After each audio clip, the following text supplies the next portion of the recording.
Y el Señor Dios lo expulsó del jardín, del Edén, para que trabajara el suelo del que había sido tomado. Y al oriente del jardín puso querubines y una espada flamante que impedía el acceso al árbol de la vida. Hay un momento en que el jardín se convierte en ruina. Las hojas que antes daban sombra ahora caen, como memoria herida. La voz que antes paseaba entre los árboles al atardecer se convierte en eco lejano. En esta puntada, no hablamos del pecado como castigo, sino del duelo espiritual que ocurre cuando perdemos el paraíso interior. Cuando algo dentro de nosotros grita, fui jardín y ya no florezco. Acompañar en esta etapa es adentrarse en los escombros con reverencia, sin pretender reconstruir de inmediato. A veces, la ternura más profunda se revela cuando nos atrevemos a nombrar aquello que está roto. El acompañamiento espiritual se transforma aquí en liturgia del duelo, en silencio que no huye del desierto, en compañía que no exige fruto. Además del texto introductorio que acabamos de escuchar, recordemos esa salida del jardín, que es también el inicio de otro tipo de caminar con Dios. No lo perdemos, cambia la geografía. En el libro de Job, por otro lado, se encuentra, porque hay esperanza para el árbol, si es cortado aún retoñará. En el Corán, por otro lado, se encuentra, en verdad, con la dificultad viene la facilidad. Y en la vida budista, se sabe que las ruinas del yo son el inicio del despertar. Toda cultura tiene rituales de pérdida. El alma humana necesita enterrar sus jardines secos para poder sembrar de nuevo. Desde los entierros agrícolas mayas hasta las prácticas de duelo griegas, acompañar es asumir que sin luto no hay brote verdadero. La ética del duelo es permitir que el otro se desmorone sin ser interrumpido por optimismos prematuros. Acompañar en la ruina exige respeto radical por el tiempo interior del otro. Es sostener sin empujar. El mismo Nietzsche dirá que el alma se profundiza con el sufrimiento. Simone Weil hablará del dolor como lugar de atención extrema, una grieta por donde Dios puede entrar. Confucio escribirá: en la ruina del hogar se descubre la raíz de la virtud. San Juan de la Cruz habla de esa pérdida del jardín que es previa a un matrimonio místico. Y Etty Hillesum, la pequeña judía, dirá que en medio del holocausto, todo jardín que se pierde deja semilla en otro corazón.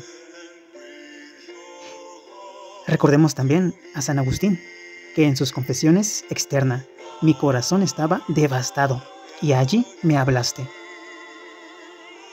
E Isaac de Nínive, quien escribe, bienaventurado el que ha conocido su desierto. Invitar al acompañado a contar su caída del Edén es algo que hay que realizar.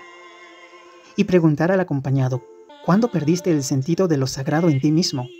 ¿Qué heridas marcaron tu alma como ruina?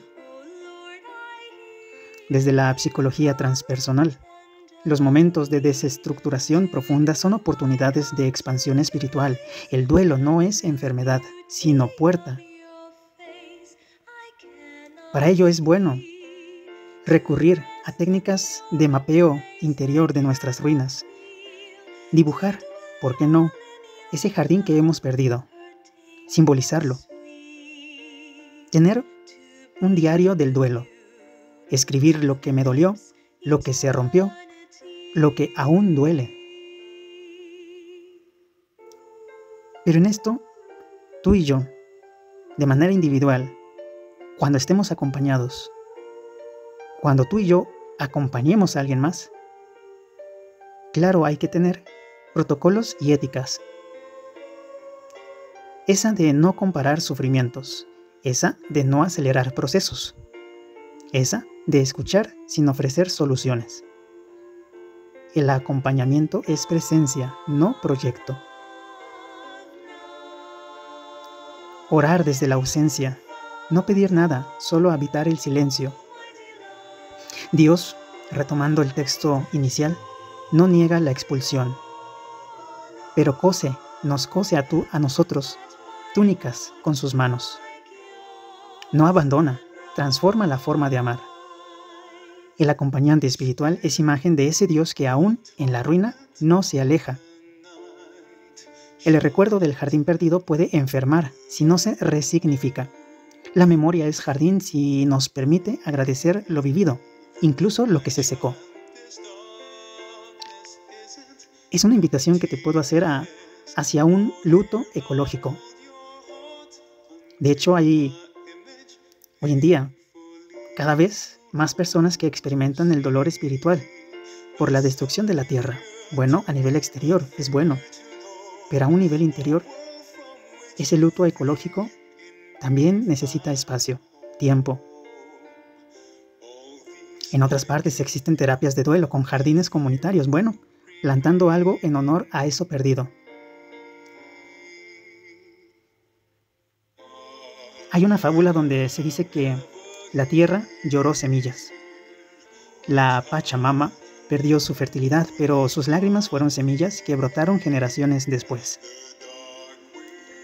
Nuestras lágrimas pueden ser semillas, pero hay que resignificarlas.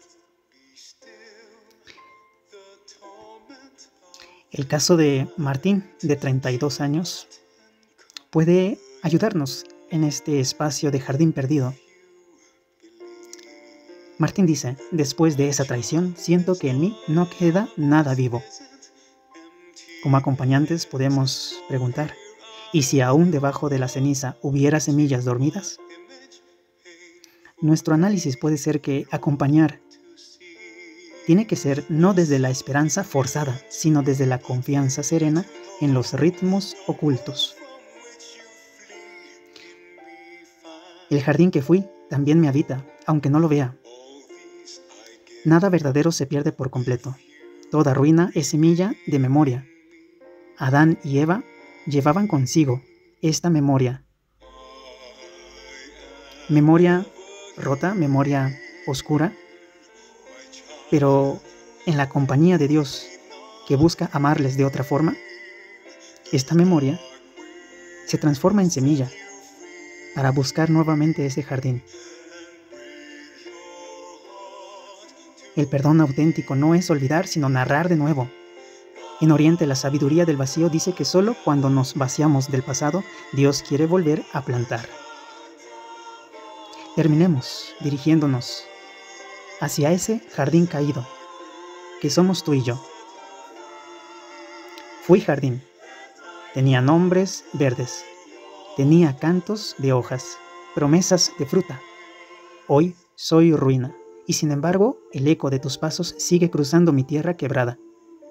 Acompáñame sin arreglarme, quédate mientras me duelo, porque aún entre cenizas una raíz se sueña otra vez árbol. Gracias por acompañarme en esta puntada de este podcast titulado Los jardines del acompañamiento, donde Dios es el principal acompañante en nuestra biografía sagrada, es decir, en nuestro jardín interior. Hasta pronto.